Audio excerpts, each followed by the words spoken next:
Heartful condolence to the D. Sudhakar, who is a MLA from Hiriyur and Minister of the Karnataka government. And because of his very ordinary manship, he have a connection with the ordinary people of the Hiriyur and even people to attach to him also. And I am having a very close associate with D. Sudhakar, because when he elected as an independent MLA from Hiriyur, when BJP got the 110 seats and Yedurappa became the CM, he supported to the BJP government and he became the minister in the BJP government.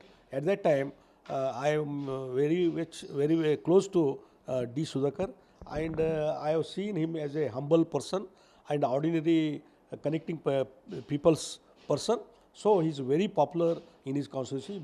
Though he is belongs to Jain community, very small community in the Hiriyur, but he elected so many times from the Hiriyur and Challikere also. It is his greatness.